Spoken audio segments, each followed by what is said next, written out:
Tinatawag niya akong kanlungan niya, ang kanyang takasan mula sa asawa niya.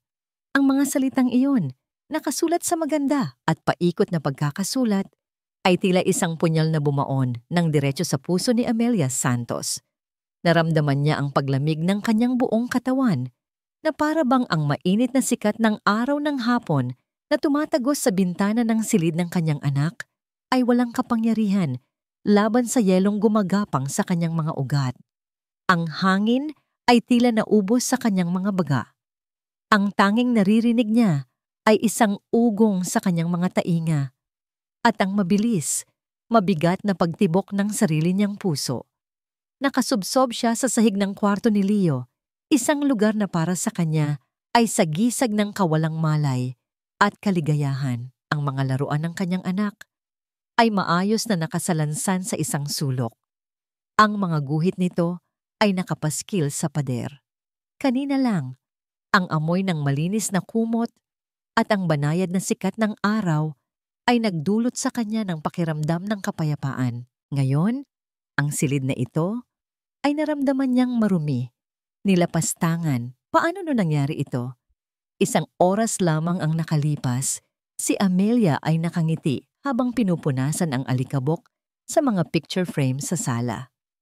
Ang larawan ng kanilang pamilya, kuha noong huling Pasko, ay nagpapakita ng isang perpektong imahe, si Marco, ang kanyang gwapong asawa na may mapagmahal na braso sa kanyang balikat. Si Leo, ang kanilang 10 taong gulang na anak na nakangiti sa gitna nila. At siya, si Amelia, na may ngiti ng isang babaeng mayroon ng lahat. Isang matagumpay na arkitekto, isang mapagmahal na ina, isang asawang ipinagmamalaki. Itinayo niya ang buhay na ito gamit ang kanyang sariling mga kamay. Bawat piraso ay maingat na inilagay sa lugar. Ang kanyang bahay sa isang eksklusibong village sa Makati ay hindi lamang isang istruktura ng salamin at bakal. Ito ay isang testamento sa kanyang tagumpay, sa kanilang tagumpay. Ang katahimikan ng hapon ay nag-udyok sa kanya na gawin ang isang bagay na matagal na niyang ipinagpapaliban, ang general cleaning sa kwarto ni Leo. Habang inaayos ang mga gamit sa ilalim ng kama, naramdaman ng kanyang mga daliri ang isang bagay na hindi pamilyar. Isang maliit, leather-bound na kwaderno. Wala itong pangalan. Ang balat nito ay malambot sa kanyang paghawak. Siguro sa kaklase ni Leo, naisip niya noong una. Naiwan siguro dito. Ngunit habang tinititigan niya ito, isang kakaibang kuryosidad ang gumapang sa kanya. May kung anong bumubulong sa kanya na buksan ito. Labag sa kanyang kalooban, ginawa niya. Ang unang pahina ay nagsimula ng simple. Mga entry tungkol sa isang cafe, isang pag-uusap. Ngunit habang binabasa niya, ang pangalan na Marco ay lumitaw. Paulit-ulit. Ang puso ni Amelia ay nagsimulang tumibok ng mas mabilis. Hindi ito maaaring ang kanyang Marco. Isang pagkakataon lamang. Ngunit ang mga detalye, ang mga ito ay masyadong tiyak. Ang paboritong restaurant ni Marco. Ang biro na sinabi niya sa isang business dinner noong nakaraang linggo. Ang biglaang overtime na naging mas madalas nitong mga nakaraang buwan. Bawat salita ay isang lason na dahan-dahang gumagapang sa kanyang sistema. Bawat pangungusap ay isang piraso ng isang palaisipan na ngayong nabubuo na ay nagpapakita ng isang larawan ng kasuklam-suklam na pagtataksil. Ang babaeng sumusulat nito, si Isabel, ay isinalaysay ang kanilang relasyon na para bang ito ay isang epic love story. Inilarawan niya ang pagiging maalalahanin ni Marco, ang kanyang mga regalo, ang paraan ng pagtingin niya sa kanya. Ang Marco na binabasa niya ay ang Marco na minahal niya noon. Ang Marco na akala niya ay sa kanya lamang. Nanginginig ang kanyang mga kamay habang nililipat niya ang pahina. Ang bawat salita ay mas masakit kaysa sa nauna. Naramdaman niya ang unti-unting pag-init ng kanyang mga mata. Ang namumuong mga luha na nagbabantang tumulo. At pagkatapos, Nabasa niya ang entry na sumira sa lahat. Ang entry na naglalarawan ng isang hapon. 2 linggo na ang nakalipas. Ang hapon na sinabi ni Amelia na pupunta siya sa site ng isang proyekto sa Laguna at hindi makakauwi hanggang gabi. Ang hapon na sinabi ni Marco na maglalaro lang siya ng golf. Dinala niya ako sa bahay nila ngayon. Napakaganda, napakalaki, ngunit malamig, sulat ni Isabel. Sinabi niya na ako ang nagdadala ng init sa lugar na yon at pagkatapos, dinala niya ako sa kanilang silid tulugan. Amoy ko pa rin ang pabango niya sa mga unan. Ngunit nang halikan niya ako, sinabi niya na ang tanging amoy na gusto niyang malanghap ay ang sa akin. Isang malakas na hikbi ang kumawala sa lalamunan ni Amelia. Hindi sa kanilang kama, hindi sa kanilang sagradong lugar.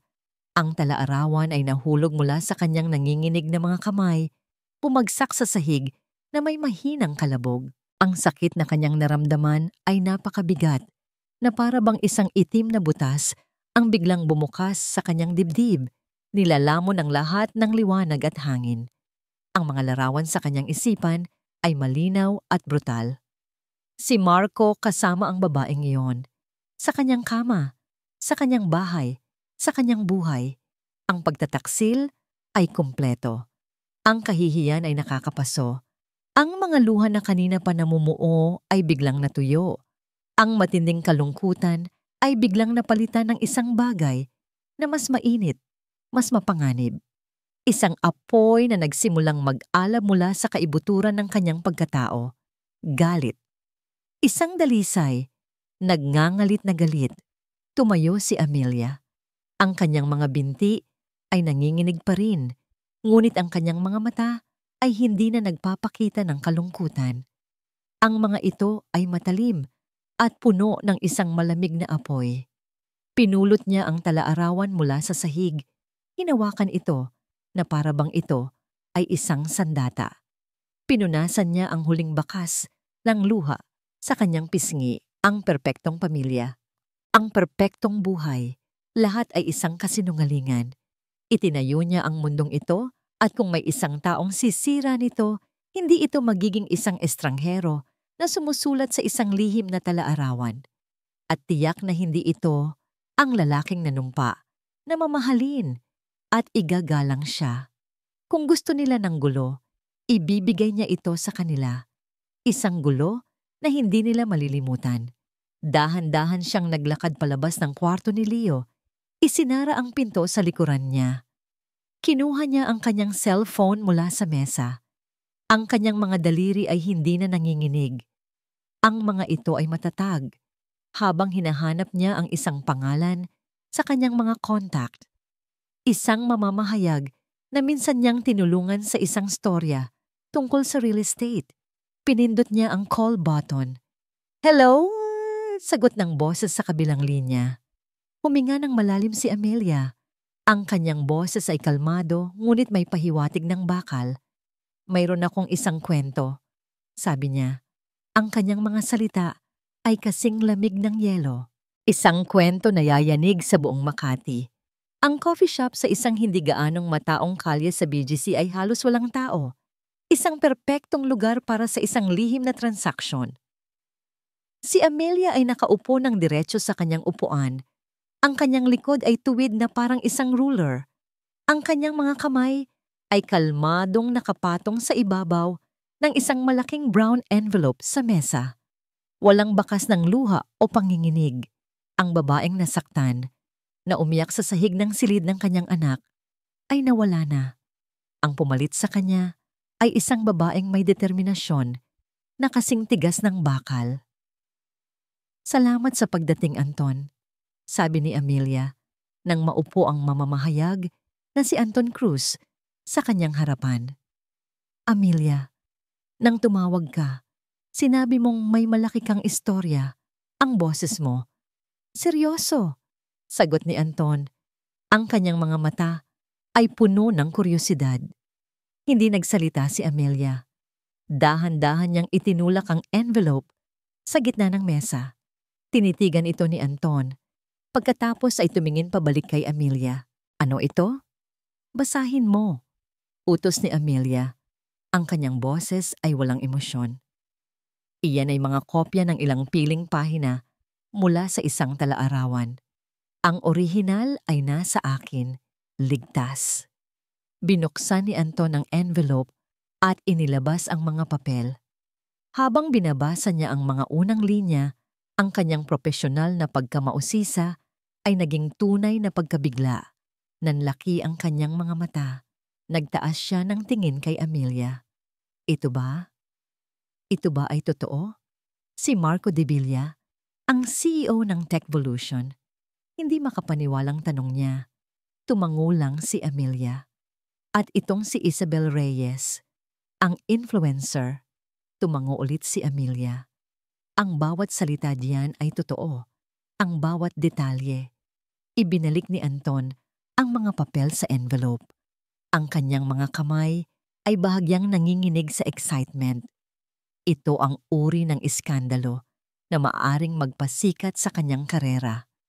Amelia, sigurado ka ba dito? Kapag inilabas natin ito, wala nang bawian. Magsisimula ang isang digmaan. Sa kauna-unahang pagkakataon, isang emosyon ang gumuhit sa mukha ni Amelia. Isang malamig, mapait na ngiti. Alam ko, Anton, sa katunayan, iyan mismo ang inaasahan ko. Lumipas ang 2 araw na parang mga taon. Si Amelia ay nasa kanyang opisina, isang maluwag at modernong espasyo na siya mismo ang nagdisenyo. Karaniwan, ito ang kanyang kaharian, isang lugar kung saan siya ang may kontrol sa bawat linya, bawat anggulo. Ngunit sa mga araw na yon, ang kanyang opisina ay naramdaman niyang parang isang kulungan. Nakatitig siya sa isang blueprint para sa isang bagong luxury condominium, ngunit ang mga linya at sukat ay lumalabo sa kanyang paningin. Ang kanyang isip ay wala sa trabaho. Ito ay nasa isang lugar sa pagitan ng paghihintay at pangamba. Bawat ilang minuto, nire-refresh niya ang news site sa kanyang cellphone. Walang lumalabas. Ang katahimikan ay nakakabingi. Sumagi sa isip niya si Leo. Ano ang mararamdaman ng kanyang anak kapag nalaman niya? Paano niya ipapaliwanag ang gulong ito sa isang 10 taong gulang na bata? Isang mabilis na kirot ng konsensya ang dumaan sa kanyang puso. Ngunit agad itong natabunan ng nag-aalab na alaala ng mga salitang nabasa niya sa talaarawan, ang paglalarawan sa kanilang kama, ang mga kasinungalingan, ang pagtataksil. Hindi. Nararapat ito kay Marco. Nararapat sa kanilang dalawa ang kahihiyang ito. Hindi siya ang dapat makonsensya. Siya ang biktima dito. At pagkatapos, nangyari ito. Sa kanyang ikapitong pag-refresh ng page, sa loob ng 10 minuto, isang bagong headline ang sumalubong sa kanya. Nakasulat sa malalaki at matatapang na letra na may kasamang larawan ni Marco sa isang corporate event at isang maliit na inset photo ng isang nakangiting magandang mukha ni Isabel Reyes. CEO Marco De Villa, sangkot sa iskandalo, ang lihim na talaarawan ng isang social media influencer.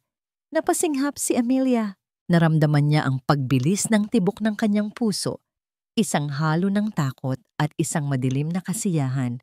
Nariyan na. Inilabas na niya ang halimaw mula sa hawla. Wala nang atrasan. Pinindot niya ang link. Naroon ang lahat.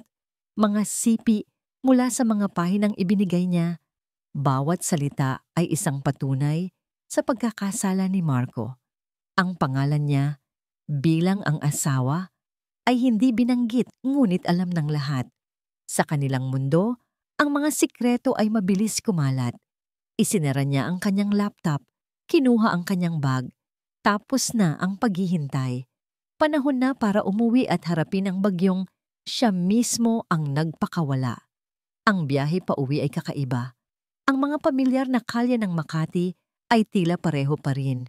Ngunit para kay Amelia, ang buong mundo ay nagbago ng kulay. Mayroon siyang pakiramdam ng kapangyarihan na hindi niya pa naramdaman noon. ang kapangyarihang magwasak. Ngunit sa ilalim nito, merong isang malamig na takot. Pagpasok niya sa kanilang bahay, ang katahimikan ay mas mabigat kaysa dati. Ang bawat sulok ay tila may dalang alaala ng kasinungalingan. Tiningnan niya ang kanilang family pictures sa sala. Ang perpektong imahe ay isa na ngayong pasag na salamin. Ilang oras pa ang lumipas. Narinig niya ang tunog ng isang sasakyan na humarurot papasok sa garahe na sinundan ng malakas na kalabog ng pinto. At pagkatapos ay ang mga yabag, mabigat, galit at nagmamadali. Bumukas ng malakas ang pinto ng sala. Nakatayo roon si Marco. Ang kanyang mamahaling suit ay gusot, ang kanyang buhok ay gulo, at ang kanyang mukha, na karaniwang kalmado at kontrolado, ay nababalutan ng pinaghalong galit at pagkasindak. "Amelia!" Sigaw niya, ang kanyang boses ay nanginginig. "Anong ginawa mo?" Hinarap siya ni Amelia, ang kanyang mukha ay isang kalmadong maskara. "Ginawa ko lang ang nararapat, Marco." "Nararapat?" Halos pasigaw niyang sabi. "Sinira mo ako. Sinira mo ang pangalan ko. Ang kumpanya. Sinira mo ang lahat." Lumapit siya sa kanya. Ang kanyang mga mata ay nanlilisik. Hindi umatras si Amelia. Tinitigan niya siya ng diretso sa mata. "Ako ba ang sumira? O ikaw, Marco? Ikaw ang nagdala ng basura sa pamamahay ko. Ikaw ang humiga kasama ng ibang babae sa sarili nating kama. Huwag mo akong sisihin sa mga kasalanan mo. Ito ay isang pagkakamali, isang kahibangan." Depensa ni Marco. "Pero pribado dapat ito. Sa pagitan nating dalawa. Bakit mo kailangang isali ang buong mundo?" Isang mapait na tawa ang kumawala sa lalamunan ni Amelia. "Pribado? Sinabi mo ba yan sa sarili mo noong dinadala mo siya dito? Sa bahay ng anak mo? Sa kwarto natin? Nasaan ang pagiging pribado doon, Marco? Hindi mo naiintindihan?" Hindi ko naiintindihan?" Putol ni Amelia. Ang kanyang boses ay nagsimula nang tumaas. Ang kalmadong maskara ay nagsimulang mag-crack. "Naiintindihan ko ang bawat salitang nakasulat sa tala-arawan niya. Naiintindihan ko kung paano mo ako ginawang tanga. Isang hangal na asawa na nagtatrabaho para itaguyod ang pamilyang ito habang ikaw ay nagpapakasasa." "Manahimik ka!" Sigaw ni Marco, itinuro siya. "Hindi ako mananahimik," ganti ni Amelia. Ang kanyang galit ay sumabog na. "Tapos na ang pananahimik ko. Ito ang kabayaran mo, Marco. Ito pa lang ang simula." Ang kanilang mga sigaw ay umalingaw-ngaw sa malaking bahay, puno ng lason at sakit. Nasa gitna sila ng kanilang matinding pagtatalo ng isang maliit na boses ang pumutol sa lahat. "Mommy? Daddy?" Pareho silang napahinto na para bang binuhusan ng malamig na tubig. Dahan-dahan silang lumingon. Nakatayo sa paanan ng hagdanan si Leo, yakap ang kanyang paboritong stuffed toy. Ang kanyang mga mata ay malaki at puno ng takot. Lumilipat-lipat ang tingin mula sa galit na mukha ng kanyang ina patungo sa galit na mukha ng kanyang ama. "Bakit po kayo nagsisigawan?" tanong niya. Ang kanyang boses ay nanginginig. Sa isang iglap, ang nag-aalab na galit ni Amelia ay napalitan ng isang matinding kirot sa kanyang dibdib. Ang kanyang anak, ang kanyang inosenteng anak, na ngayon ay nakasaksi sa pagguho ng kanilang mundo. Ang mukha ni Marco ay nawalan ng kulay.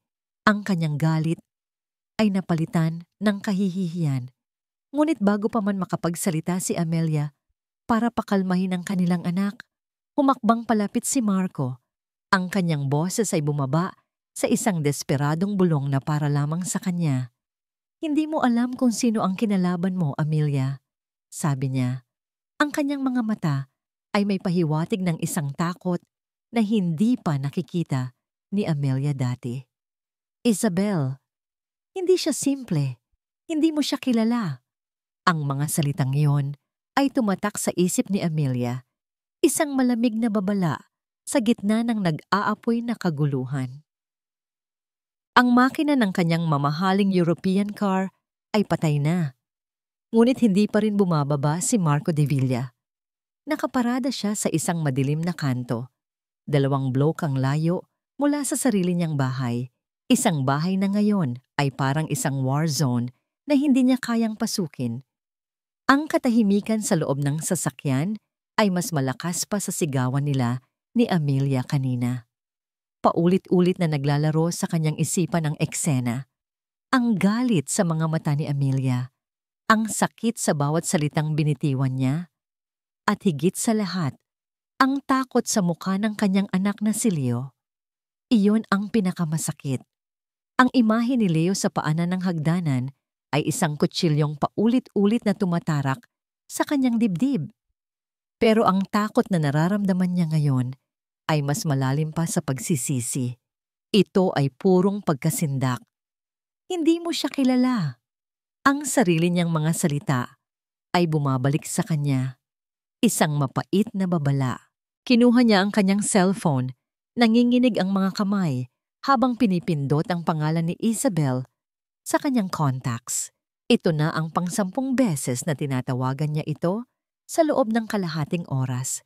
At sa pang-10 beses, ang parehong boses ng babae mula sa network provider ang sumagot.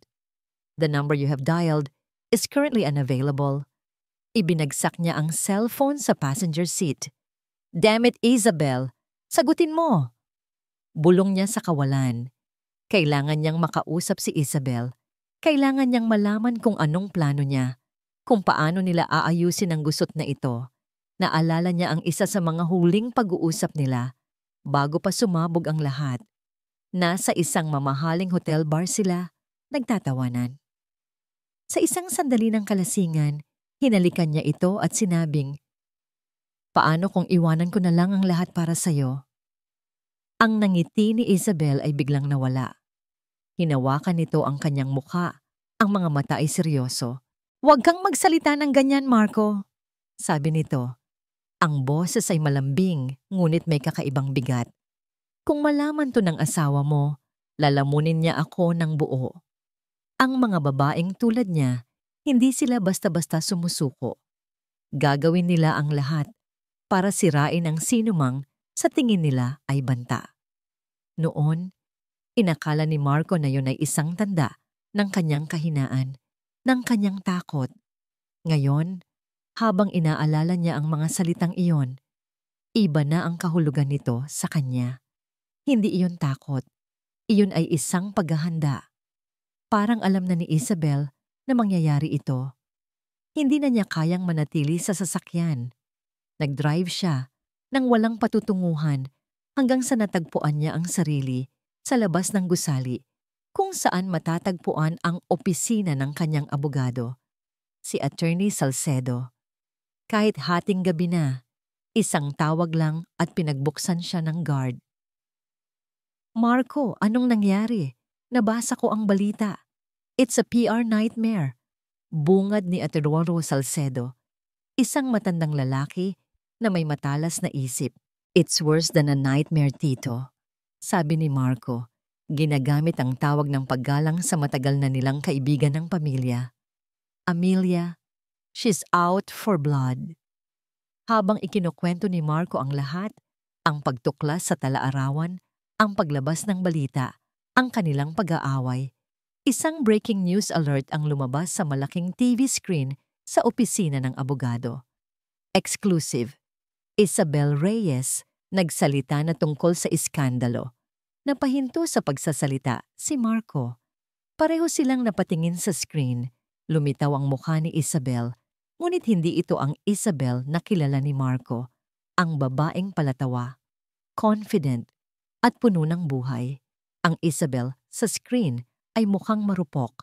Ang kanyang buhok ay nakatali lang sa isang simpleng ponytail. Wala siyang suot na makeup na lalong nagpalitaw sa pamumula ng kanyang mga mata. Nakasuot siya ng isang simpleng puting t-shirt. Mukha siyang biktima. "Miss Reyes," nagsimula ang sikat na TV host, "ang buong bansa ay nagulat sa mga revelasyon mula sa di umano'y tala-arawan mo. Ano ang masasabi mo?" Huminga ng malalim si Isabel. Isang butil ng luha ang gumulong sa kanyang pisngi. Una sa lahat, gusto kong humingi ng paumanhin, sabi niya. Ang kanyang boses ay basag. Nagkamali ako. Ako ay bata at naniwala ako sa mga pangako. Nanlaki ang mga mata ni Marco. Ano? Anong sinasabi niya? Sa screen, ipinagpatuloy ni Isabel ang kanyang pagsasalaysay. Isang bersyon ng kwento na binaluktot para paboran siya. Sinabi niya sa akin na hindi na siya masaya. Sabi ni Isabel, umiiyak na. Sinabi niya na matagal na silang may problema. Ako, naging tanga ako.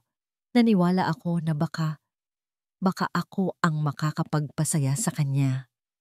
Sinungaling! Bulong ni Marco. Nakatingin sa TV na may pagkadismaya. Pero ilang linggo na ang nakalipas. Patuloy ni Isabel, na-realize ko na mali ang lahat ng ito. Sinubukan kong tapusin ang ugnayan namin. Sinabi ko sa kanya na kailangan niyang ayusin ang kanyang pamilya. Pero hindi niya ako pinakinggan. Nagmakaawa siya. Sinabi niya na hindi niya kaya nang wala ako. That's a lie. Siya ang ayaw bumitaw. Sigaw ni Marco sa opisina. Ngunit walang nakakarinig sa kanya maliban sa kanyang abogado, na ngayon ay tahimik na nanonood. Ang kanyang mukha ay seryoso. At ngayon, ito na. Humikbi si Isabel. Naiintindihan ko ang galit ni Mrs. De Villa. Talagang naiintindihan ko. Ngunit hindi ko akalain na kaya niyang gawin ito. Nasirain ang buong pagkatao ko sa publiko dahil lang sa isang pagkakamali. Isa lang akong simpleng babae na nagmahal. Ngayon, isa na akong halimaw sa mata ng lahat. Ang interview ay natapos na may close-up shot ng umiiyak na mukha ni Isabel. Ang epekto ay agaran. Ang social media ay sumabog sa mga komento ng simpatya para sa kanya. Siya ang kawawang biktima. Siya ang nalinlang na dalaga. At si Amelia, biglang naging siya ang masamang asawa, ang mapaghiganting mangkukulam. Napatulala si Marco. Sa loob lamang ng 15 minuto, binaliktad ni Isabel ang buong mundo. Dahan-dahang pinatay ni Attorney Salcedo ang TV. Ang katahimikan sa silid ay mas mabigat pa kaysa dati. Lumingon siya kay Marco. Ang kanyang mga mata ay walang emosyon, ngunit puno ng isang malagim na katotohanan. Marco, sabi ng abogado sa isang kalmado at tiyak na boses. Ang babaeng iyon ay hindi lang basta umiyak. Kinuha niya ang kontrol sa kwento. Ginawa niyang biktima ang kanyang sarili at ginawa niyang kontrabida ang asawa mo. Huminga ng malalim si Attorney Salcedo bago sabihin ang mga salitang magpapabago sa lahat. Ang laban ninyo para sa kustodya ng anak ninyo, ngayon pa lang tunay na nagsisimula. Ang tawa ni Isabel Reyes sa screen ng kanyang cellphone ay malutong at puno ng luha. Isang perpektong pagganap ng isang pusong wasak. Pero para kay Amelia, ang tunog na yon ay parang pag-scrape ng kuko sa isang blackboard. Sinungaling, bulong ni Amelia sa katahimikan ng kanyang sala. Napakagaling na sinungaling. Pinatay niya ang video ng interview, ngunit ang imahe ng nagpapanggap na biktima ni Isabel ay nakatatak na sa kanyang isipan. Ang galit na naramdaman niya noong una ay unti-unting nahahaluan ng isang nakakainis na pagkadismaya. Paanong naniwala ang lahat sa palabas na yon? Paanong sa isang iglap siya, ang tunay na biktima, ang nagmukhang kontrabida? Binuksan niya ang kanyang social media, isang pagkakamali.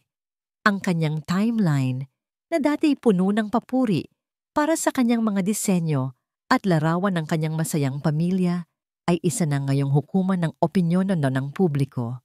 At siya ang hinahatulan. Kawawa naman si Isabel, halatang ginamit lang siya. Grabe yung asawa, siya na nga ang kinabit, siya pa ang matapang. Typical mayaman na privileged. May karma para sa mga babaeng naninira ng kapwa babae. Bawat komento ay isang maliit na papel na humihiwa sa kanyang balat. Ang pinakamasakit ay mula sa isang babaeng hindi niya kilala. Deserve mong maloko. Baka naman kasi isa kang pabayang asawa, kaya naghahanap ng iba si Sir Marco. Ibinato ni Amelia ang kanyang cellphone sa sofa. Napahila mo siya sa kanyang muka. Ito ang laro ni Isabel. Isang laro ng perception at malinaw na nananalo ito. Ang kanyang plano ng mabilis at matinding paghihiganti ay bumabalik sa kanya. Ginagawa siyang target ng galit ng publiko. Kinabukasan, mas lumala ang sitwasyon. Ang meeting niya sa kanyang abogado, si Attorney Lorna Reyes, isang matapang at walang paligoy na babae, ay hindi nakatulong para gumaan ang kanyang pakiramdam. Amelia, kailangan kong maging prangka sa'yo, sabi ni Attorney Reyes, nakaupo sa kanyang malaking mahogany desk. Ang ginawa mong pag-leak ng diary, pinalubha nito ang sitwasyon. Pinalubha? Hindi makapaniwalang tugon ni Amelia. Lorna, niloko niya ako. Sa sarili kong pamamahay, hindi ba't iyon ang pinakamalakas na ebidensya na meron ako? Bilang patunay ng infidelity, oo. Ngunit sa isang custody battle, iba ang usapan. Paliwanag ng abogado, ang kanyang mga mata ay seryoso. Ang titingnan ng korte ay iisa lang, ang best interest of the child. Pwedeng gamitin ng kampo ni Marco ang ginawa mo laban sa'yo. Sasabihin nila na ang iyong desisyon ay padalos-dalos, mapaghiganti, at hindi isinasaalang-alang ang magiging epekto ng iskandalo sa emosyonal na kalagayan ni Leo. Natigilan si Amelia. Hindi niya naisip iyon. Sa tindi ng kanyang galit, ang tanging nasa isip niya ay ang saktan si Marco o sa Marco at si Isabel. Ang kapakanan ni Leo ay palaging pangunahin, ngunit sa sandaling iyon, nabulag siya ng kanyang pride. So anong sinasabi mo? Tanong ni Amelia. Ang kanyang boses ay bahagyang nanghina, na dahil sa ginawa ko, baka matalo pa ako sa laban para sa anak ko? Sinasabi ko na kailangan nating maging mas maingat. Pagtatama ni Attorney Reyes. Binigyan mo sila ng bala para iputok sa'yo. Inilagay mo ang iyong sarili sa isang posisyon kung saan kailangan mong patunayan na ikaw ay isang matatag at responsableng ina habang sila ay nagpipinta sa'yo bilang isang babaeng wala sa kontrol. Ang mga salita ng kanyang abogado ay tumama ng husto. Ang pakiramdam ng kapangyarihan na naramdaman niya ilang araw na ang nakalipas ay unti-unting naglaho, napalitan ng isang malamig na pag-aalala. Ang pag-aalalang iyon ay naging isang ganap na takot nang tumunog ang kanyang cellphone pagka-uwi niya. Caller ID Leo's School. Hello, Mrs. De Villa. This is Teacher Anne. Sabi ng boses sa kabilang linya, may halong pag-aalala. Tumatawag po ako tungkol kay Leo. Napahigpit ang hawak ni Amelia sa cellphone. Bakit po? May nangyari ba? He got into a fight with a classmate, ma'am. Sagot ng guro. Isang away bata lang naman po. Pero kailangan ko pa ring ipaalam sa inyo. Tinukso daw po kasi siya ng kaklase niya tungkol sa balita. Naramdaman ni Amelia na parang nanlamig ang kanyang buong katawan. Anong sinabi nila sa kanya? Hindi ko po narinig ng buo, pero may kinalaman daw po sa daddy niya at sa inyo. Pagkatapos po noon, nanahimik na lang si Leo sa isang sulok. Ayaw na niyang makipag-usap. Pagkatapos ng tawag, napaupo si Amelia. Ito na ang kinatatakutan niya. Ang kanyang digmaan ay umabot na sa playground ng kanyang anak. Ang kanyang paghihiganti ay nanakit ng nag-iisang taong gusto niyang protektahan. Nang sunduin niya si Leo sa paaralan, kakaiba ang katahimikan nito sa kotse. Hindi ito nagkukwento tungkol sa kanyang araw. Nakatingin lang ito sa labas ng bintana. Ang kanyang maliit na muka ay walang ekspresyon. Nang gabing iyon, habang tinutulungan niya itong mag-aral, naramdaman ni Amelia ang distansya sa pagitan nila. Sa wakas, hindi na niya natiis. Anak, malamig niyang sabi, Sinabi sa akin ni Teacher Ann ang nangyari kanina. Okay ka lang ba? Hindi sumagot si Leo. Patuloy lang ito sa pagsusulat sa kanyang notebook. Leo, kausapin mo si Mommy. Pakiusap ni Amelia. Binitiwan ni Leo ang kanyang lapis. Dahan-dahanan siyang tumingala. At ang nakita ni Amelia sa mga mata ng kanyang anak ay isang bagay na sumugat sa kanya ng malalim. Isang halo ng pagkalito at sakit.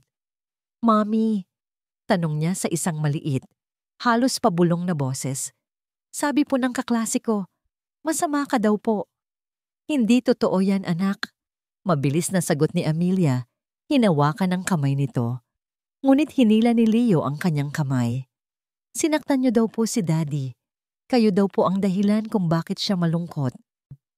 Tumingin siya ng diretso sa mga mata ni Amelia. Ang kanyang tanong ay simple, ngunit kasing bigat ng buong mundo.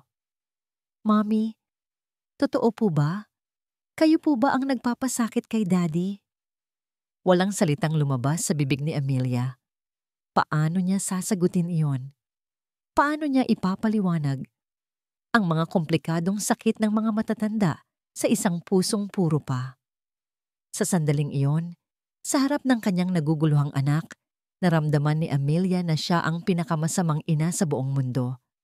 Kinabukasan, habang nag-aayos siya ng mga lumang papeles sa kanyang home office, sinusubukang ilibang ang sarili. Isang delivery man ang nag-abot sa kanya ng isang plain, brown envelope. Walang return address. Walang pangalan ng nagpadala. Dahil sa pag-aakalang isa lang itong dokumento mula sa kliyente, binuksan niya ito nang walang pag-iingat.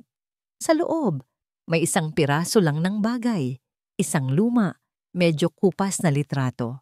Sa litrato, isang mas batang bersyon ng kanyang yumaong ama, ang nakikipagkamay sa isang lalaki na may malapad na ngiti. Ang mukha ng lalaki ay pamilyar sa isang paraan na hindi niya maintindihan. Tila nakita na niya ito dati, ngunit hindi niya matukoy kung saan. Binaliktad niya ang litrato. May isang pangalang nakasulat sa likod nito sa isang kupas na tinta ng ballpen. Isang pangalan na walang kahulugan sa kanya sa una, ngunit sa hindi malamang dahilan, nagpadala ng kaba sa kanyang dibdib. Ricardo Reyes. Ang pangalang iyon ay umaling-awngaw sa isipan ni Amelia na parang isang malayong kampana na narinig niya noon pa. Ricardo Reyes. Hindi ito isang pangalan ng kliyente, hindi rin kamag-anak. Ngunit mayroong isang bagay sa tunog nito, isang pamilyar na kaba, isang anino ng isang alaalang ayaw magpakita. Nakatayo siya sa gitna ng kanyang home office, hawak ang lumang litrato, ang kanyang mga mata ay nakapako sa nakasulat sa likod nito. Saan niya narinig ang pangalang ito?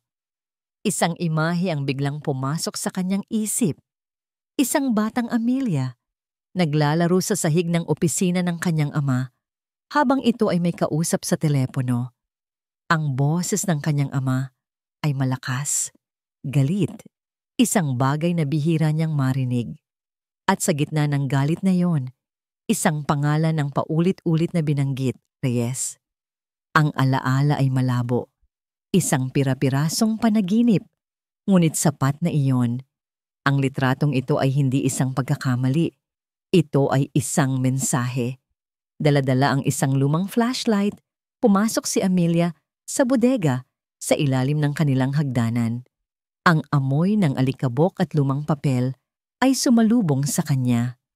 Dito nakatambak ang mga kahon ng mga lumang dokumento ng kanyang ama, mga bagay na hindi niya naisip na kakailanganin pa. Nagsimula siyang maghalongkat.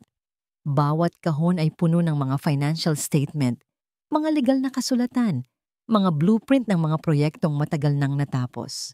Ang kanyang mamahaling damit ay napuno ng alikabok, ngunit hindi niya ito ininda. Naghahanap siya, kahit hindi niya alam kung ano mismo ang hinahanap niya. Pagkatapos ng halos isang oras, sa ilalim ng isang bunton ng mga naninilaw na resibo, nakita niya ito. Isang folder na may label na Orange Holdings Inc. Acquisition, RNS, Reyes and Santos, ang kanyang ama at ang lalaki sa litrato. Binuklat niya ang folder. Ang mga dokumento sa loob ay puno ng mga legal jargon na hindi niya maintindihan. Ngunit ang mga petsa at mga pirma ay nagsasabi ng isang kwento. Isang kwento ng isang partnership na nagsimula ng maayos, ngunit natapos sa isang serye ng mga demanda at counter-demanda. Isang hostile takeover ayon sa isang sulat mula sa abogado ng kanyang ama. Kulang ang mga piraso. Kailangan niya ng isang taong makakapagpuno sa mga patlang. Mayroon siyang naisip. Kinuha niya ang kanyang cellphone at tinawagan ng isang dati niyang kaibigan sa kolehiyo. Si David, na ngayon ay isang high-ranking executive sa isang investment bank. Dave, Amelia to, sabi niya nang sagutin nito ang tawag. Amy, long time no hear. Napatawag ka? Masayang bati ni David. May itatanong lang sana akong mabilis. A bit weird. Pero, pamilyar ka ba sa isang kumpanya? RNS Holdings? Mga late 90s pa siguro ito. Natahimik si David sa kabilang linya. RNS, Ricardo Reyes and your dad, right? Oo naman. That was a legendary story sa business circles noon. Medyo madugo. Naramdaman ni Amelia ang panlalamig sa kanyang batok. Anong nangyari? Nag-atubili si David. Look, Amy, matagal na yon. Please, Dave, importante. Pakiusap ni Amelia. Ang kanyang boses ay may pilit na katatagan. Huminga ng malalim si David. Okay? Ang kwento? Magkaibigan sila. Partners. Pero nagkaroon ng falling out. Your dad, he was brilliant but ruthless. He found a loophole, staged a corporate takeover. Basically, inagaw niya ang kontrol sa buong kumpanya. Ricardo Reyes lost everything. Lahat ng pinaghirapan niya, nawala na parang bula. Napakapit ng mahigpit si Amelia sa folder. Ang mga salita ni David ay nagpapatunay sa kanyang mga hinala. Ano?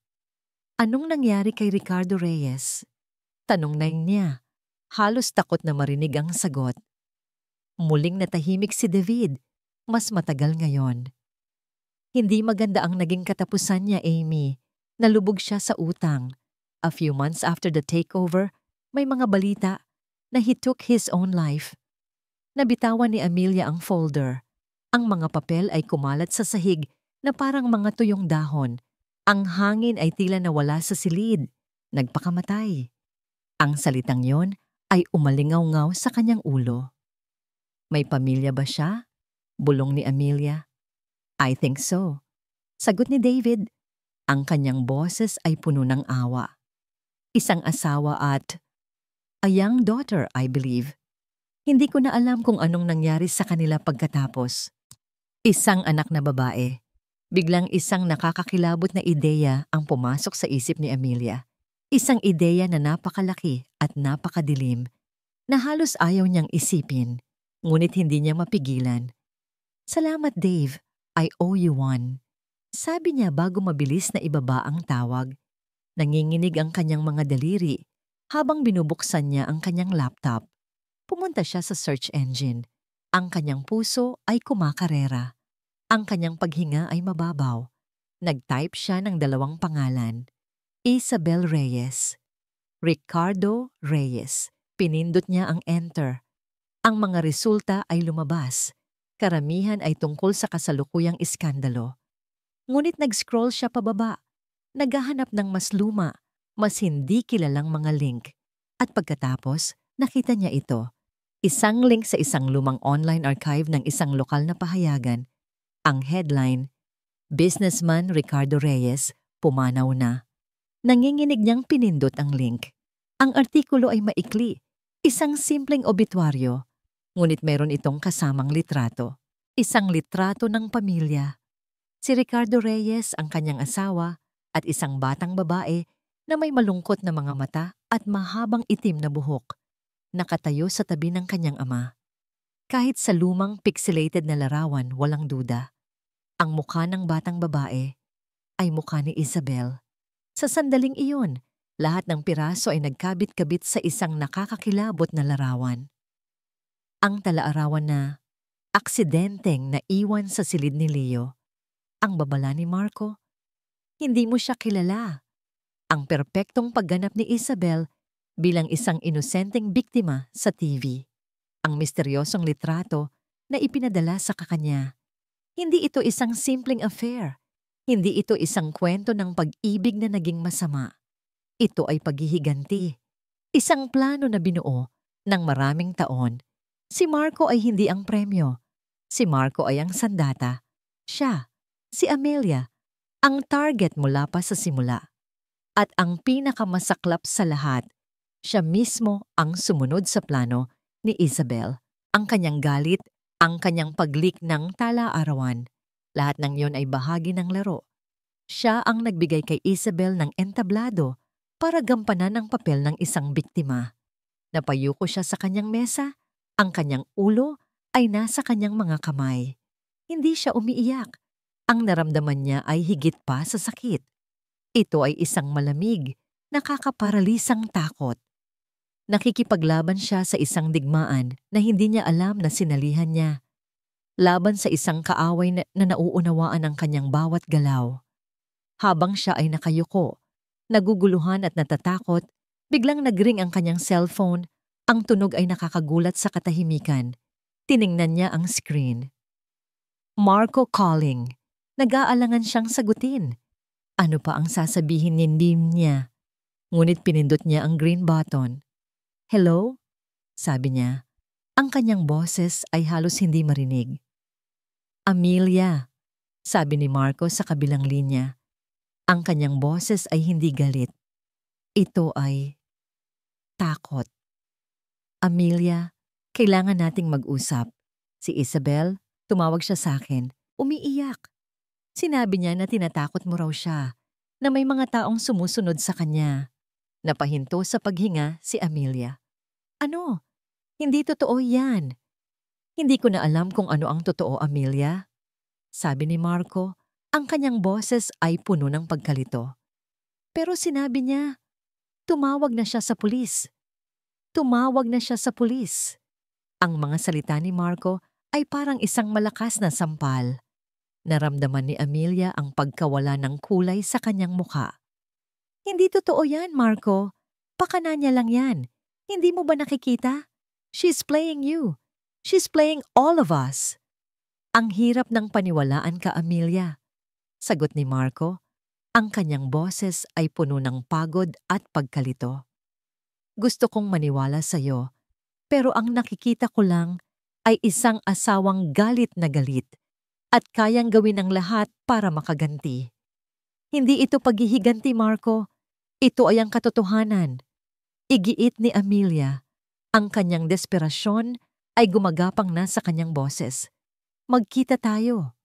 Please, may ipapakita ako sa'yo. Mga ebidensya. Pagkatapos, kung hindi ka pa rin maniwala, bahala ka na. Nag-aalangan si Marco, ngunit sa huli ay pumayag. Nagkita sila kinabukasan sa isang tahimik na lounge ng isang hotel, isang neutral na lugar. Inilatag ni Amelia ang lahat sa mesa sa pagitan nila. Ang kopya ng litrato ng kanyang ama at ni Ricardo Reyes, ang mga dokumento ng hostile takeover, ang online article na may larawan ng batang si Isabel. Tingnan mo, Marco, sabi niya. Ang kanyang boses ay nanginginig sa pagpipigil. Ang ama niya, sinira siya ng pamilya ko. Business-wise, matagal na itong plano. Bawat hakbang, kalkulado. Ang paglapit niya sa'yo, ang talaarawan, ang interview niya. Lahat yan, parte ng plano para sirain ako. Tinitigan ni Marco ang mga papel. Nililipat-lipat ang tingin mula sa mga dokumento pabalik sa mukha ni Amelia. Mayroong pag-aalinlangan sa kanyang mga mata, isang bahid ng posibilidad na baka nga nagsasabi siya ng totoo. Ngunit pagkatapos, umiling siya, isang mabagal, halos malungkot na pag-iling. Amelia, sabi niya, ang kanyang boses ay mababa. Naiintindihan ko, nasaktan ka, at ngayong nalalagay ka sa alanganin, gumagawa ka ng isang malaking kwento para pagtakpan ang ginawa mo. Hindi ito kwento. Sigaw ni Amelia, hindi na napigilan ng sarili. Talaga ba? Tanong ni Marco. Ang kanyang boses ay tumigas. O baka naman ayaw mo lang tanggapin na dahil sa galit mo, ikaw mismo ang naglagay sa sarili mo sa sitwasyong ito? Ganyan ka na ba kadesperada, Amelia? Na kailangan mong gumawa ng isang conspiracy theory para lang malinis ang pangalan mo? Hindi mo talaga ako paniniwalaan. No? Sabi ni Amelia, ang pag-asa sa kanyang dibdib ay unti-unting namamatay, napapalitan ng isang malamig na katotohanan. Ang gusto kong paniwalaan ay ang asawa kong kilala ko, malungkot na sagot ni Marco. Pero ang asawang nasa harap ko ngayon, hindi ko nakilala. Tumayo si Marco at umalis. Iniwan si Amelia na nakaupo mag-isa kasama ang mga pira-pirasong katotohanan na walang gustong maniwala. Kinagabihan, ang laro ni Isabel ay umakyat sa isang bagong antas. Isang email ang dumating kay Amelia mula sa kanyang abogado. Ang subject, Urgent Evidence from Mr. De Villa's Camp. Nanginginig niyang binuksan ang email. Mayroong naka-attach na audio file. Pinindot niya ang play. Ang unang narinig niya ay ang sarili niyang boses, malakas at puno ng galit. Hindi ako mananahimik. Tapos na ang pananahimik ko. Ito ang kabayaran mo. Ito pa lang ang simula. Pagkatapos ay isa pang clip. Sinira mo ang lahat. At isa pa. Kung gusto nila ng gulo, ibibigay ko ito sa kanila. Isang gulo na hindi nila malilimutan. Nanlamig si Amelia. Boses niya nga. Galit. Puno ng pait. Iyon ang mga salitang binitiwan niya noong unang gabi ng kanilang pag-aaway ni Marco. Ngunit, putol-putol. Nasaan ang mga sinabi ni Marco? Nasaan ang konteksto? Ang mga audio clip ay maingat na pinutol at pinagsama-sama para palabasin na siya ay isang babaeng nagbabanta, isang babaeng marahas at wala sa katinuan. Ito ang sinasabi ni Isabel. Ito ang kanyang ebidensya. Habang pinoproseso pa niya ang karumaldumal na manipulasyong ito, isang notification ang lumabas sa kanyang telepono. Isang bagong post mula kay Isabel Reyes. Hindi ito diretsahang akusasyon, mas masahol pa. Isang magandang litrato niya na nakatingin sa malayo na may caption, "Minsan, ang pinakamatapang na bagay na maaari mong gawin ay ang lumayo sa mga taong patuloy na sumisira sa iyong kapayapaan. Pinipili ko ang aking mental health. Pinipili ko ang mabuhay ng walang takot." Protect your peace. Had no to bullying. Ang komento section ay agad na napuno ng suporta. Stay strong, Isabel. We're here for you. Hayaan mo na yung obsessed na asawa. Inggit lang yan sa'yo. Mental health is important. Huwag kang papatalo sa mga nambubuli. Siya na ngayon ang bully, ang obsessed. Isang babaeng may problema sa pag-iisip. Ang bitag ay perpektong isinara sa kanya. Sinubukan niyang kausapin si Leo ng gabing iyon. Ngunit ang distansya sa pagitan nila ay mas lumaki pa. Anak, gusto ko lang malaman mo na mahal ka ni Mommy. Sabi niya, sinusubukang abutin ang kamay nito. Umiwas si Leo. Sabi po ni Daddy, "You're just very stressed, Mommy." Sabi nito, inuulit ang mga salitang malamang na sinabi sa kanya ni Marco. Sabi niya, kailangan niyo lang daw po ng time para mag-calm down. Ang bawat salita ay parang isang karayom sa puso ni Amelia. Pati ang kanyang anak, unti-unti nang kinukuha mula sa kanya, hindi sa pamamagitan ng puwersa, kundi sa pamamagitan ng mga lason na ibinubulong sa tainga nito. Kinabukasan, isang registered mail ang dumating. Isang makapal na sobre na may opisyal na selyo ng korte. Nanginginig niyang binuksan ito. Ang mga salitang nakalimbag sa itim na tinta ay tila lumulundag mula sa papel at sumasampal sa kanya. Petition for temporary sole custody. Hinahanap ng kanyang mga mata ang dahilan, ang batayan ng petisyon, at nakita niya ito sa ilalim ng grounds for petition. citing the respondent's recent erratic, unstable, and dangerous behavior, which poses a significant threat to the child's emotional and psychological well-being. Ang mga audio recording, ang mga kasinungalingan ni Isabel, ang pagpipinta sa kanya bilang isang babaeng wala sa kontrol. Hindi lang ito para sirain ang kanyang pangalan. Ito ay para kunin ang kanyang anak. Nabitawan ni Amelia ang sulat. Kumalat ito sa sahig. Napasandal siya sa pader. Dahan-dahang napaupo sa sahig. Ang pakiramdam ay hindi nagalit o sakit. Ito ay ang purong, nagyayelong takot ng isang inang malapit nang mawalan ng lahat. Ang family courtroom ay hindi katulad ng mga dramatikong korte sa pelikula. Ito ay isang maliit, malamig, at walang kaluluwang silid. Ang hangin ay mabigat sa pilit na katahimikan at bawat ubo o kaluskos ay tila isang malakas na ingay. Para kay Amelia, ang silid na iyon ay parang isang kahon na dahan-dahang lumiliit. Unti-unting sinisikip ang kanyang paghinga. Nakaupo siya sa tabi ng kanyang abogado. Si Attorney Lorna Reyes, ang kanyang mga kamay ay magkadikit sa kanyang kandungan upang itago ang panginginig. Sa kabilang panig ng silid ay si Marco, katabi ang kanyang abogado. Hindi siya tumitingin kay Amelia. Ang kanyang mga mata ay nakapako sa sahig.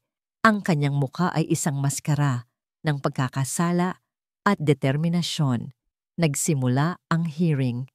Ang abogado ni Marco, isang makinis at kumpiyansang lalaki, ay nagsalita sa isang kalmado at makatwirang tono na lalong nagbigay diin sa kabaliwan ni Amelia. Your Honor, nagsimula siya. Hindi namin itinatanggi ang pagkakamali ng aking kliyente. Ngunit ang issue dito ngayon ay hindi ang pagtataksil, kundi ang kaligtasan at kapakanan ng isang 10 taong gulang na bata. Isinalaysay niya ang mga pangyayari mula sa kanilang pananaw. Ang pag-leak ng talaarawan ay ipinakita bilang isang mapaghiganti at walang pakundangang aksyon. Ang mga artikulo sa balita ay ipinakita bilang ebidensya ng pagkasira ng tahanan na sinimulan mismo ng ina. At pagkatapos, ipinarinig nila ang mga audio recording. Sa malamig at tahimik na silid, ang galit na boses ni Amelia ay umalingaw-ngaw. Ito ang kabayaran mo. Ito pa lang ang simula. Kung gusto nila ng gulo, ibibigay ko ito sa kanila. Bawat clip ay isang suntok sa sikmura ni Amelia. Naramdaman niya ang pagtingin ng lahat sa kanya. Ang judge, ang court stenographer, maging ang guardia sa pinto. Nakita niya ang kanyang sarili sa kanilang mga mata. Isang babaeng hindi makontrol, isang babaeng mapanganib. Your Honor, pagpapatuloy ng abogado ni Marco, ang mga ito ay salita ng isang taong nasa gitna ng matinding galit. Isang taong hindi makapag-isip ng malinaw. Ang aming hiling ay simple. Bigyan natin ng pansamantalang kapayapaan ng bata. Ilayo natin siya sa sigalot na ito habang ang kanyang ina ay binibigyan ng panahon na maghilom at huminahon. Ang galing ng mga salita. Hindi siya tinawag na baliw. Sinabi lang na kailangan niya ng panahon para huminahon. Isang magalang na paraan para sabihing wala siya sa tamang pag-iisip. Nang si Attorney Reyes na ang magsalita, sinubukan niyang ipaliwanag ang konteksto, ang pagtataksil, ang sakit. Ngunit ang pinsala ay nagawa na. Ang mga audio clip ay mas malakas kaysa sa anumang paliwanag. Sa wakas, nagsalita ang judge, isang babaeng nasa katanghalian ng edad na may mga matang nakakita na ng libo-libong nasirang pamilya. Ang kanyang boses ay hindi malupit. Ito ay pagod at formal.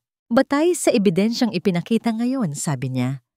At para sa agarang kapakanan ng bata, ang korte ay nagpapasya na pansamantalang ibigay ang pangunahing kustodya kay Mr. Marco de Villa.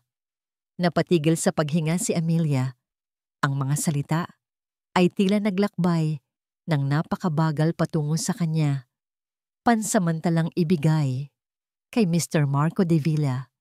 Ito ay isang temporary arrangement, pagpapatuloy ng judge Habang hinihintay natin ang resulta ng isang full custody evaluation, bibigyan si Mrs. De Villa ng visitation rights tuwing weekend. Ngunit hindi na naririnig ni Amelia ang iba pa. Ang kanyang mundo ay huminto. Ang ugong sa kanyang mga tainga ay bumalik.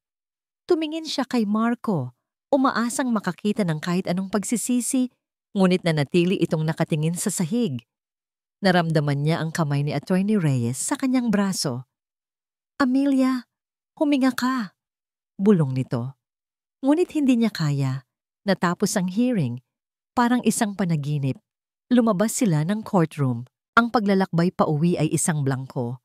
Hindi niya matandaan kung paano siya nakapag-drive.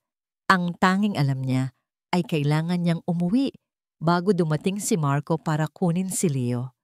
Nang dumating siya, si Leo ay naghihintay sa sala, naglalaro ng video games, walang kamalay-malay sa hatol na nagbago sa kanilang buhay.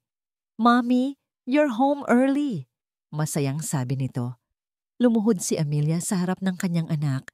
Pinilit ng ngumiti kahit pakiramdam niya ay durog na durog ang kanyang puso. "Anak," nagsimula siya. Ang kanyang boses ay nanginginig. "Makikinig ka ba kay Mommy saglit?" At pagkatapos ay dumating ang pinakamasakit na sandali ng kanyang buhay. Ang tunog ng doorbell. Alam niya kung sino iyon. Nang buksan niya ang pinto, nakatayo roon si Marco. May dalang isang maliit na maleta. Ang kanilang mga mata ay nagtagpo sa unang pagkakataon sa buong araw. Sa mga mata ni Marco, nakita ni Amelia ang isang pira-pirasong pagsisisi, ngunit natabunan ito ng isang matigas na determinasyon. "Daddy!" sigaw ni Leo. Tumakbo papalapit. "Hey, champ!" sabi ni Marco. Ginulo ang buhok ng anak, ngunit ang kanyang mga mata ay nanatili kay Amelia. "Magstay ka muna kay Daddy for a few days, okay? Magkakaroon tayo ng boys' time." Nakita ni Leo ang maleta. Ang kanyang ngiti ay nawala. "Aalis po tayo? Paano si Mommy?" "Babalik ka rin agad, anak," sabi ni Amelia. Ang bawat salita ay parang bubog sa kanyang lalamunan. "Promise." Ngunit naramdaman ni Leo ang tensyon. Naramdaman niya ang kalungkutan. Nagsimulang mamuo ang luha sa kanyang mga mata. "Ayoko po umalis. Gusto ko dito lang kay Mommy." Niyakap niya ng mahigpit ang binti ni Amelia. Sa sandaling iyon, gumuho ang lahat ng natitirang lakas ni Amelia. Niyakap niya ang kanyang anak. Isinubsob ang kanyang mukha sa buhok nito para hindi nito makita ang kanyang mga luha. "Shh, baby. It's okay. It's okay." Bulong niya, paulit-ulit na parang isang sirang plaka, mas para sa kanyang sarili kaysa sa kanyang anak. "Amelia, we have to go," mahinang sabi ni Marco. Sa huling pagkakataon, hinalikan ni Amelia ang kanyang anak. "Be a good boy for Daddy, okay? Babalik ka sa akin sa Sabado.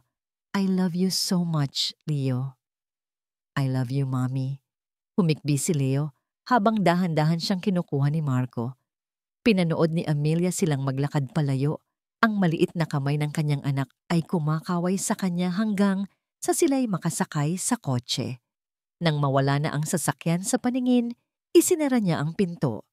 Ang katahimikan sa bahay ay nakakabingi. Naglakad siya papasok sa kwarto ni Leo. Ang amoy ng kanyang anak ay nandoon pa rin. Ang mga laruan nito ay nakakalat pa sa sahig. Napaupo siya sa kama nito, niyakap ang paborito nitong unan. At doon, sa wakas, bumigay siya. Umiyak siya. Isang yak na walang tunog. Isang yak na nagmumula sa kaibuturan ng isang kaluluwang nawalan ng lahat. Wala na ang galit.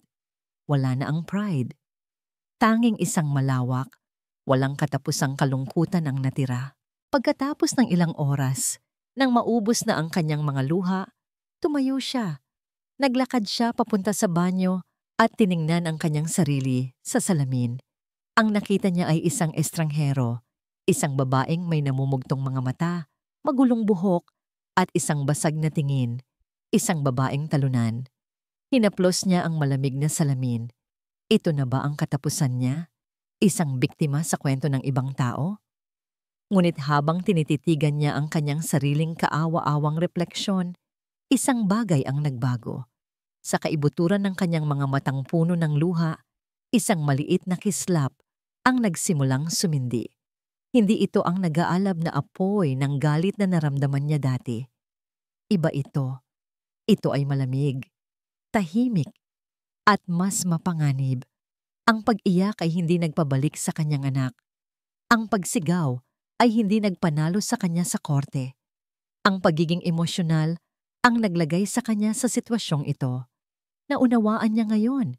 Hindi niya matatalo si Isabel sa pamamagitan ng pagiging mas maingay. Matatalo niya lang ito sa pamamagitan ng pagiging mas matalino. Pinunasan niya ang kanyang mga pisngi. Itinuwid niya ang kanyang likod. Tumingin siya ng diretso sa kanyang refleksyon. At sa unang pagkakataon, sa loob ng maraming araw, nakita niya hindi ang biktima, kundi ang arkitekto. Ang babaeng nagtatayo ng mga bagay mula sa wala. Ang paghihiganti ay tapos na. Panahon na para sa hustisya. Sa sumunod na linggo, isang nakakabinging katahimikan ang bumalot kay Amelia. Hindi na siya nag-post sa social media. Hindi na siya tumawag sa kanyang abogado para magreklamo. Para sa mundo sa labas, para kay Marco, at marahil para kay Isabel, mukha siyang isang babaeng sumuko na. Isang babaeng natalo at tinanggap na ang kanyang kapalaran. Ngunit ang katahimikan ay isang tabing. Sa likod nito, si Amelia ay naging isang investigador.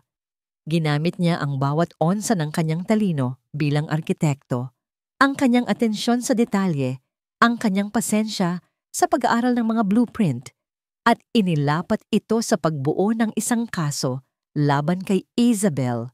Nag-hire siya ng isang pribadong investigador, isang dating pulis, na masusing naghukay sa nakaraan ni Isabel Reyes, hindi bilang anak ni Ricardo Reyes, kundi bilang isang social media influencer. At sa wakas, natagpuan nila ang isang bitak sa perpektong pader ni Isabel, isang araw bago ang nakatakdang pagdinig para sa permanent custody. Nagpadala ng mensahe si Amelia kay Marco. Hindi ito galit o puno ng akusasyon. Simple lang. Marco, kailangan nating mag-usap. Huling beses na, ikaw, ako, at si Isabel. Sa opisina ng abogado ko, bukas, 10 a.m., para matapos na to ng maayos. Nag-alinlangan si Marco, ngunit ang pangako ng isang maayos na pagtatapos ay masyadong tentasyon para tanggihan. Pumayag siya at isinama niya si Isabel. Pagdating nila sa conference room ng opisina ni Attorney Lorna Reyes, ang kanilang tindig ay puno ng kumpiyansa.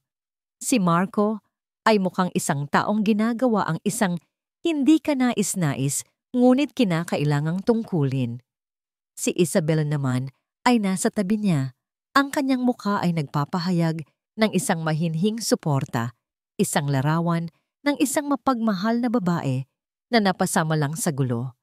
Ngunit ang Amelia na sumalubong sa kanila ay hindi ang Amelia na inaasahan nila. Wala ang namumugto niyang mga mata, wala ang bakas ng galit. Nakasuot siya ng isang matikas na itim na pantsuit. Ang kanyang buhok ay maayos na nakatali. Nakaupo siya sa kabilang dulo ng mahabang mesa, kalmado at kontrolado. Sa tabi niya ay si Attorney Reyes. Salamat sa pagdating, simula ni Amelia. Ang kanyang boses ay pantay at walang emosyon. Gusto kong mag-propose ng isang settlement para sa divorce at sa custody ni Leo. Pero bago yon, may ilang bagay lang akong gustong linawin. Ngumiti ng bahagya si Isabel. Amelia, kung ito ay isa na namang pag-atake, hindi ito pag-atake, Isabel. Putol ni Amelia, ang kanyang mga mata ay nakatuon sa kanya. Ito ay paglalahad ng mga katotohanan. Tumayo si Attorney Reyes at pinatay ang mga ilaw. Isang malaking screen sa pader ang umilaw at isang projector ang nagpakita ng unang slide. Ito ang pamilyar na larawan ng ama ni Amelia at ni Ricardo Reyes. Nagsimula ang lahat dito, sabi ni Amelia. Ang kanyang boses ay parang isang narrator sa isang dokumentaryo. Isang business deal na naging masama. Isang trahedya, isang anak na babaeng gustong ipaghiganti ang kanyang ama. Naiintindihan ko yon, Isabel. Talagang naiintindihan ko. Nanigas si Isabel sa kanyang upuan. Ang ngiti sa kanyang labi ay nawala. Tumingin siya kay Marco, na ngayon ay nakakunot ang noo. Naguguluhan. Ang sumunod na slide ay isang screenshot ng company profile ni Marco. Ang target ay hindi basta-basta. Isang matagumpay na CEO pero may kahinaan. Isang malaking ego at isang pagkahilig sa mga bagay na bago at nakakakilig. Madaling makuha kung alam mo lang ang tamang gagawin. Amelia, anong kalokohan to? Sabi ni Marco, ngunit pinatahimik siya ni Amelia sa isang tingin. Ang mga sumunod na slide ay isang serye ng mga bank records at financial statements na nakuha ng investigador. Ang isang social media influencer ay kumikita, pero sapat ba para sa isang mamahaling kondo sa BGC, isang European car at mga designer bag? Tila hindi. Sabi ni Amelia, ipinakita ng screen ang isang flowchart, mga pangalan ng kumpanya na konektado sa pamamagitan ng mga linya at arrow. Maliban na lang kung meron kang mga sponsor, mga taong masaya na punduhan ng iyong lifestyle, kapalit ng isang bagay. Itinuro ni Amelia ang screen. Ang mga kumpanyang ito, sila ang mga pinakamalaking kakompetensya ng Techvolution, ang kumpanya mo, Marco. Nagkataon lang ba na sila ang nagbabayad ng renta ni Isabel? Nagkataon lang ba na ang pinakabagong brand deal niya ay sa isang shell company na pag-aari ng pinakamalaking karibal mo sa merkado? Ang mukha ni Marco ay nawalan ng kulay. Tumingin siya kay Isabel. Ang kanyang mga mata ay naghahanap ng isang paliwanag. Ngunit hindi pa tapos si Amelia. Ang huling slide. At syempre, ang pinakamahalagang bahagi ng plano, ang pagwasak sa akin. Kailangan ng isang malakas na sandata. Isang bagay na sisira sa aking kredibilidad. Isang bagay na magmumukha akong baliw. Ipinakita sa screen ang mga screenshots ng mga artikulo tungkol sa kanya, ang mga audio clip, ang post ni Isabel tungkol sa mental health. Isang perpektong plano, Isabel. Halos perpekto, sabi ni Amelia. At sa unang pagkakataon, tumingin siya ng diretso sa mga mata ni Isabel. Pero may isang bagay kang nakalimutan. Ang paghihiganti ay nakakabulag sa sobrang pagtuon mo sa pagsira sa akin at kay Marco, naging pabaya ka. Huminga ng malalim si Amelia. Ito na ang kanyang huling baraha. Ang tala-arawan, sabi niya. Napakatalino ng ideyang yon. Ngunit paano mo natiyak na mahahanap ko ito? Inilagay mo ito sa ilalim ng kama ng anak ko. Isang lugar na alam mong lilinisin ng isang ina. Pero paano mo ito naipasok doon? Ang mukha ni Isabel ay nanatiling blangko. Ngunit nakita ni Amelia ang isang bahagyang panginginig sa kanyang kamay. Sinabi mo kay Marco na huwag kang dalhin sa bahay kapag nandoon si Leo. Pero may isang araw, 2 linggo bago ko nakita ang diary na may emergency, Si Marco, kailangan niyang kunin ang ilang dokumento. Naghintay ka sa kotse, sabi niya. Pero hindi, di ba? Habang nasa opisina siya sa bahay, pumasok ka. Mabilis lang. Sapat na para itago ang bomba na magpapasabog sa buhay ko. Walang makakapagpatunay niyan. Mahinang sabi ni Isabel. Tama ka, sagot ni Amelia. Walang nakakita sa'yo, maliban dito. Isang video ang nagplay sa screen. Isang malabong kuha mula sa CCTV ng kapitbahay sa tapat ng kanilang bahay, naka-zoom in. Ang oras at petsa ay nasa sulok ng screen. Ipinapakita nito ang pagbaba ni Isabel mula sa kotse ni Marco, ang mabilis niyang pagpasok sa gate, at ang kanyang paglabas makalipas ang 2 minuto bago pa man lumabas si Marco. Sa wakas, gumuho ang pagpipigil ni Isabel at si Marco. Sa wakas, nakita niya ang lahat, ang bawat kasinungalingan, ang bawat manipulasyon. Hindi siya minahal ni Isabel, Ginamit siya. Isa lang siyang kasangkapan. Isang tanga. Tumingin siya kay Isabel, ang kanyang muka ay isang halo ng pagkasuklam at hindi makapaniwala. Totoo ba to lahat, Isabel? Tanong niya. Ang kanyang boses ay basag. All of it? Was it all a lie?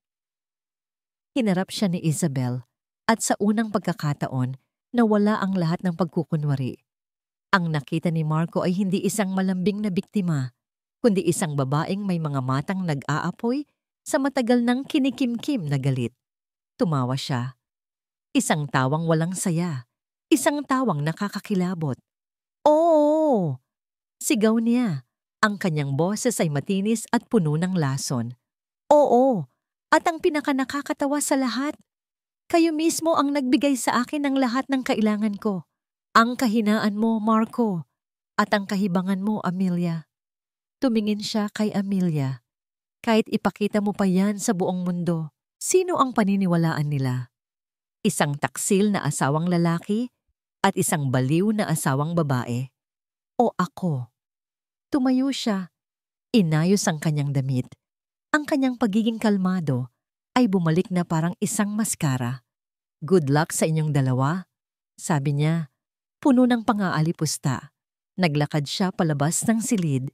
Iniwan si Marco at Amelia sa isang mabigat, nakakabinging katahimikan na puno ng mga pira-piraso ng kanilang nawasak na buhay.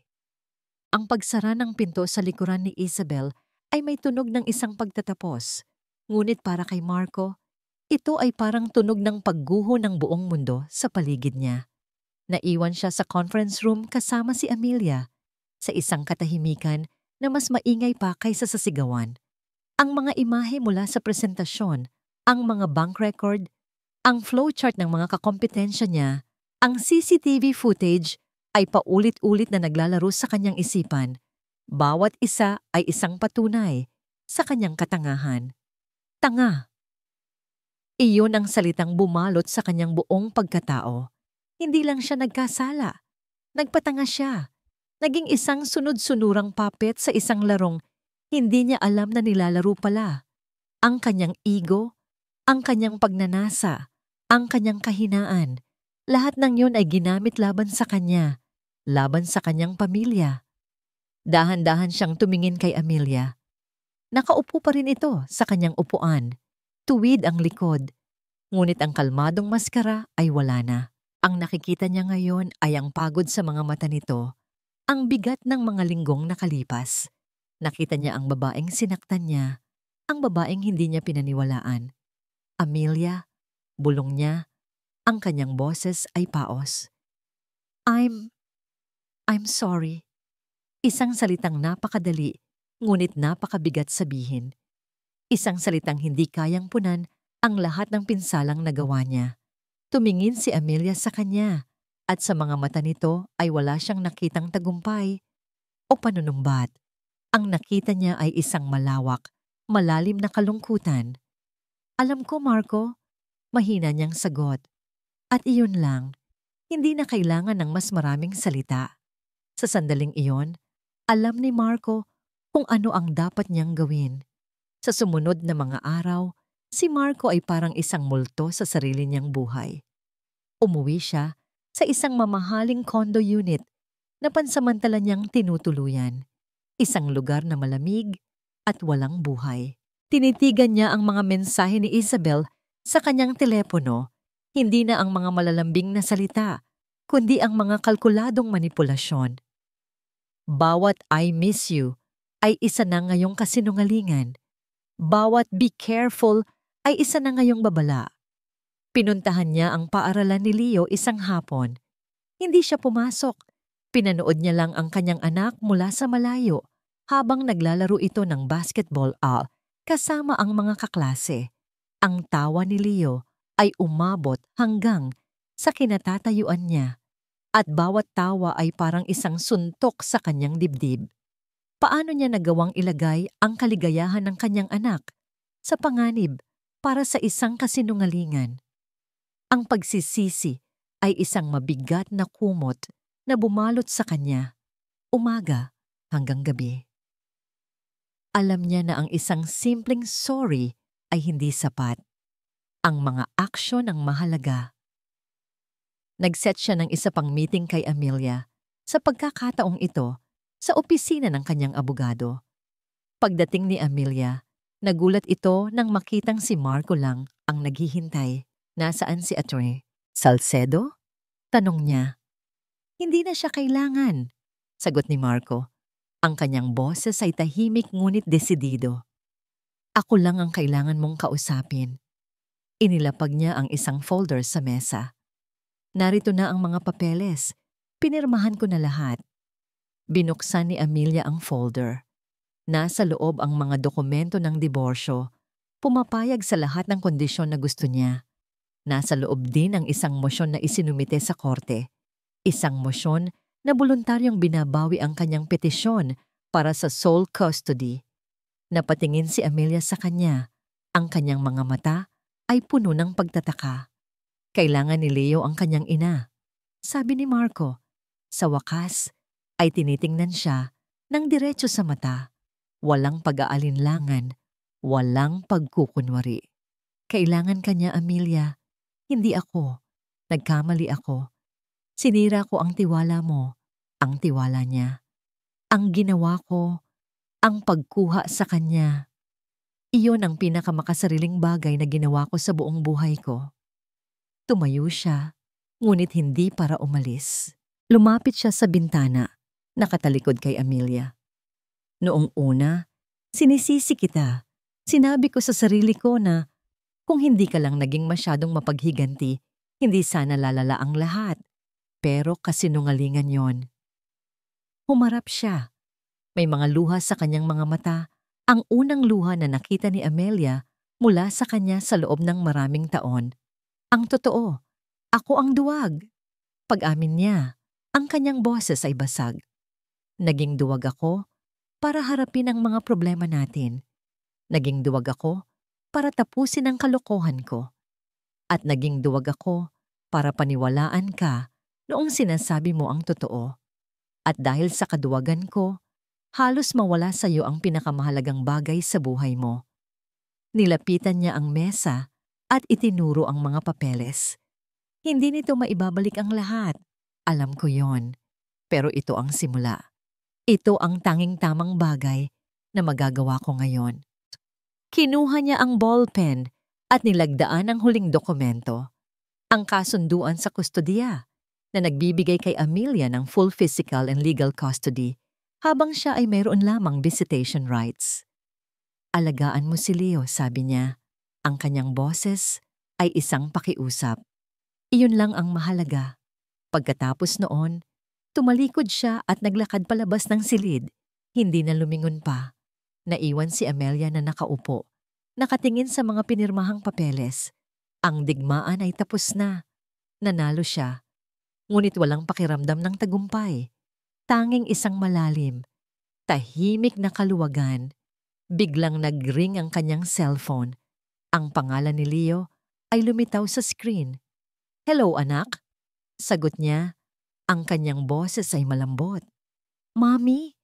Sabi ng boses ng kanyang anak sa kabilang linya. Isang boses na puno ng pananabik. Uuwi na po ba ako?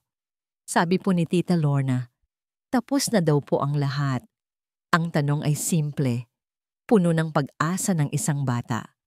Naramdaman ni Amelia ang pag-init ng kanyang mga mata.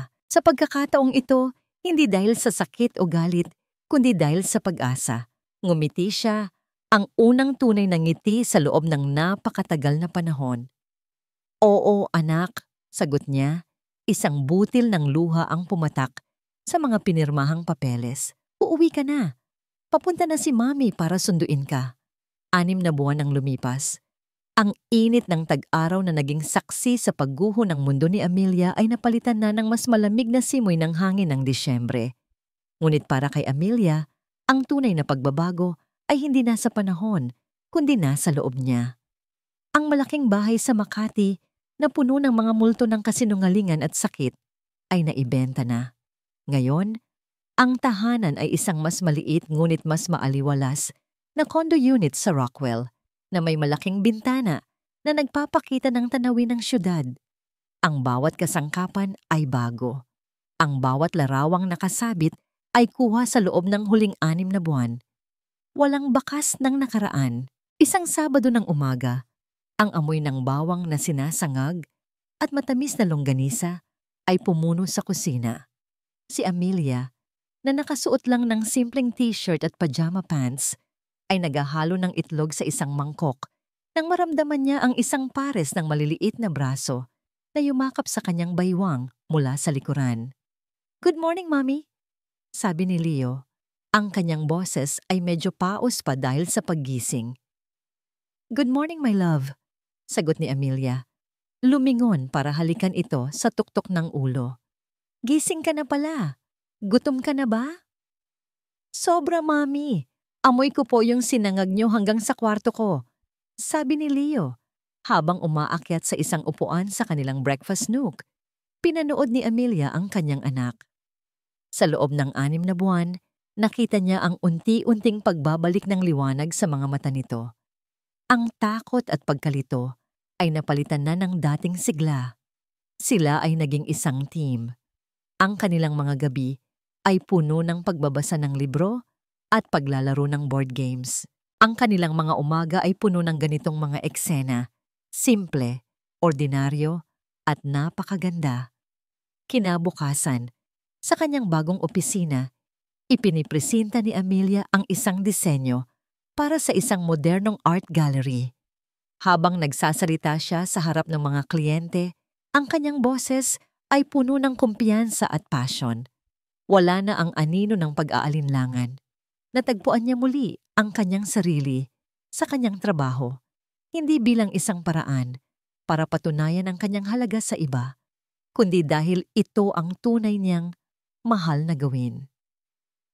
Ang konsepto ng disenyo ay kintsugi. Paliwanag niya habang ipinapakita ang isang 3D model sa screen. Ito ay ang Japanese art ng pag-aayos ng mga basag na paso gamit ang ginto. Ang ideya ay hindi itago ang mga bitak, kundi bigyan diin ang mga ito dahil ang mga ito ay bahagi na ng kasaysayan ng bagay. Ang pagiging buo nito ngayon ay mas maganda at mas matibay dahil sa mga pinagdaanan nitong pinsala. Tumingin siya sa mga kliyente, ngunit ang kanyang mga salita ay para na rin sa kanyang sarili. Naniniwala ako na ang tunay na ganda ay hindi matatagpuan sa pagiging perpekto, kundi sa kakayahang maghilom. Pagkatapos ng matagumpay na presentasyon, habang nagliligpit siya ng kanyang gamit, nag-vibrate ang kanyang cellphone.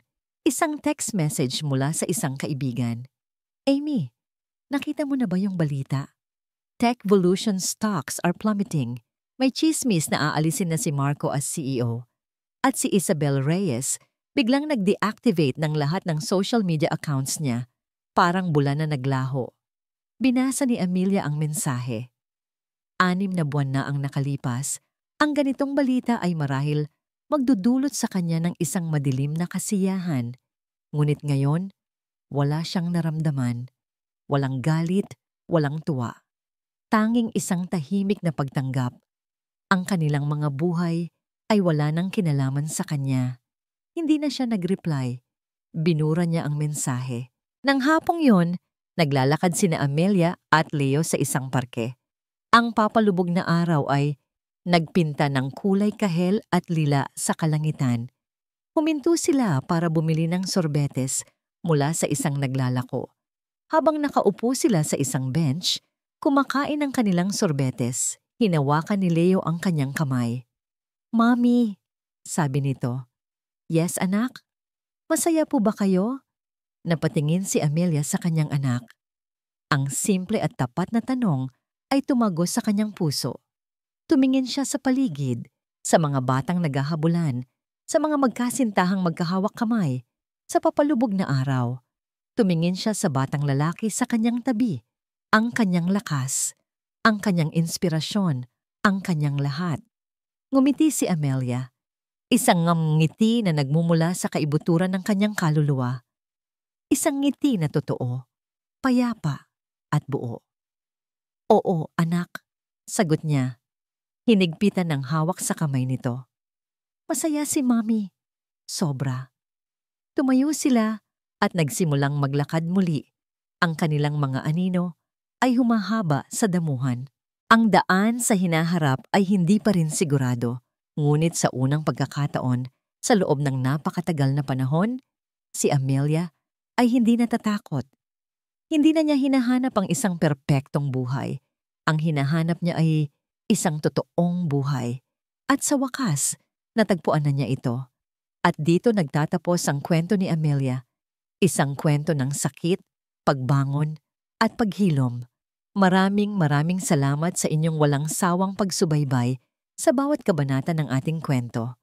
Ang pagsulat nito ay isang paglalakbay na puno ng iba't ibang emosyon at ang bawat salita ay inialay namin sa pag-asang makaantig sa inyong mga puso.